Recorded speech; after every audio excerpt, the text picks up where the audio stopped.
Hello তো guys, WWE তে dean অ্যামব্রোজের ফিরে আসা নিয়ে ডাব্লিউডাব্লিউ অফিসিয়াল পেজ থেকে কিন্তু সরাসরি একটা আপডেট দেওয়া হয়েছে। এই বিষয়ে আজকে কথা বলবো এবং কি পাশাপাশি ডাব্লিউডাব্লিউ এক্স ওনার ভিন্স ম্যাকম্যান এবং কি ব্লাড লাইনের নতুন একজন মেম্বার আসা নিয়েও বড় একটি আপডেট রয়েছে। প্রথমে কথা বলছি ডাব্লিউডাব্লিউ 2025 সালের হল অফ ফেম নিয়ে।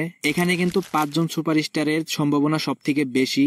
এর মধ্যে একজন হচ্ছে ব্রে হোয়াইট, আরেকজন হচ্ছে ডাব্লিউডাব্লিউ এর কমেন্টেটর মাইকেল কোল, আর হলো জেফ হার্ডি এবং ম্যাট হার্ডি, দুই ব্রাদার্স, এবং কি আরেকজন একটা মহিলা আছে, এর নাম হয়তো আমি জানি না।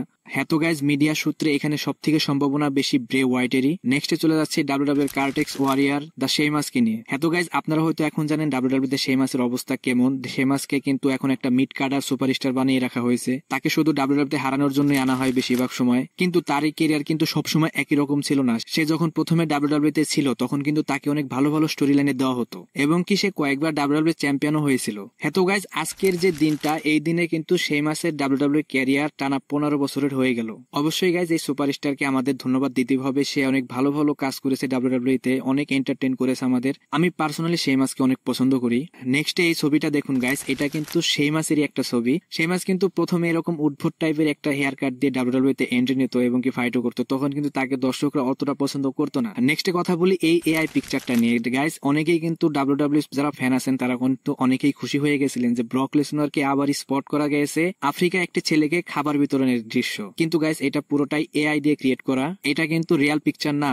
এটা কিন্তু অনেক ভাইরাল হয়ে গেছে গাইজ। অবশ্যই গাইজ, এটা থেকে বোঝা যায় ব্রক লেসনারকে দর্শকরা এখনো আবার রিং এ দেখতে চায়। যারা যারা ব্রক লেসনারকে আবার ডাব্লিউডাব্লিউ রিং এ দেখতে চান অবশ্যই কমেন্ট করে জানান। এরপরে কথা বলছি ব্লাড লাইনের নতুন মেম্বারকে নিয়ে। সো গাইজ, এটা হচ্ছে জিলা ফাটু। এটা হচ্ছে ডাব্লিউডাব্লিউ এক্স সুপারস্টার উমাগার ছেলে। অবশ্যই গাইজ, এটা রোমান রেন্সের ফ্যামিলির একজন মেম্বার। অনেকগুলো গণমাধ্যম কিন্তু গাইজ এই বিষয়টা ক্লিয়ার করে দিয়েছে যে জিলা ফাটু খুব তাড়াতাড়ি ডাব্লিউডাব্লিউ তে জয়েন করছে এবং কি অবশ্যই সে ব্লাড লাইনের কোনো একটা স্টোরি লাইনেই যাবে। আমার মনে হয় গাইজ, এখানে জিলা ফাটুকে অবশ্যই গুড যে ব্লাড লাইন যেটা গ্রুপ হবে সেইখানে তাকে অ্যাড করা হবে এবং কি সে অবশ্যই রোমান রেন্সের সাথেই থাকবে। এরপরে গাইজ যে বিষয়টা নিয়ে কথা বলবো সেটা হলো ডাব্লিউডাব্লিউ এক্স মালিক ভিন্স ম্যাকম্যানকে নিয়ে।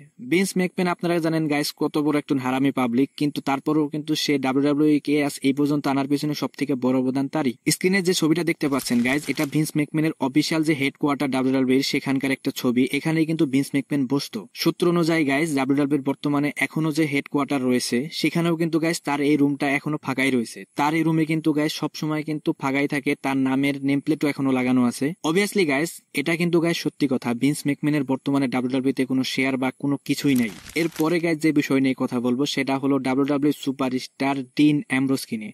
ডিন অ্যামব্রোস কত বড় একজন সুপারস্টার বর্তমানে হয়ে গেছে গাইজ, এটা কিন্তু যারা এই ডাব্লিউ ফলো করেন তারাই বলতে পারবেন। ডিন অ্যামব্রোস বর্তমানে একটা অন্য লেভেলে চলে গেছে। সে 3টি কোম্পানিরই হেড যে টাইটেল আছে সেই 3টি টাইটেলের মালিক কিন্তু বর্তমানে সে হয়ে গেছেন। এই সুপারস্টারের সম্পর্কে কিন্তু কিছুদিন আগে যখন ডাব্লিউডাব্লিউ কোনো ক্লিপে শিল্ডের বা কোনো রোমান রেন্সের কোনো ম্যাচের বিষয়ে যদি দেখানো হতো তখন কিন্তু তাকে অর্ধেক করে কাট করে দেওয়া হতো। ডাব্লিউডাব্লিউ তে যখন পুরোনো ফুটেজ গুলো চালানো হতো শিল্ড বা রোমান রেন্সের কোনো আইকনিক ম্যাচ বা যে কোনো সময়, তখন কিন্তু দেখতে পাবেন যে ডিন অ্যামব্রোসকে সবসময় হাইড করে রাখা হতো। বর্তমানে কিন্তু সেই বিষয়টা উল্টে গেছে। ডাব্লিউডাব্লিউ থেকে আপনারা হয়তো দেখতে পাচ্ছেন, এই পোস্টটা দেখতে পাচ্ছেন যে তারা অফিসিয়ালি 2012 সাল থেকে 2014 সাল পর্যন্ত শিল্ডের যত স্পেশাল ম্যাচ এবং কি তাদের ইন্টারফেয়ারেন্স আছে সবকিছুরই কিন্তু একটা প্লে লিস্ট তৈরি করে দিয়েছে এবং কি সেটা ইউটিউবে আপলোডও করা হয়েছে। অবশ্যই গাইজ, যেটা আমরা বাংলাদেশ বা ইন্ডিয়ান যারা পাবলিক আছে তারা অবশ্যই দেখতে পারবো না। এই কন্টেন্ট গুলা শুধু ইউরোপ বা আমেরিকার যে মানুষ আছে তাদের জন্য আর কি দেখার জন্য প্রযোজ্য গাইজ। আমরা আশা করছি গাইজ ডিন অ্যামব্রোসের যে AEW তে 2027 সাল পর্যন্ত কন্ট্রাক্ট আছে সেটা শেষ হতে হতেই হয়তো ডিন অ্যামব্রোসকে আমরা ডাব্লিউডাব্লিউ তে আবার দেখতে পাবো। হ্যাঁ তো গাইজ, আজকের ভিডিও এই পর্যন্তই। রেসলিং সম্পর্কে সমস্ত আপডেট এবং নিউজ জানার জন্য আমাদের চ্যানেলের পাশেই থাকবেন। ধন্যবাদ।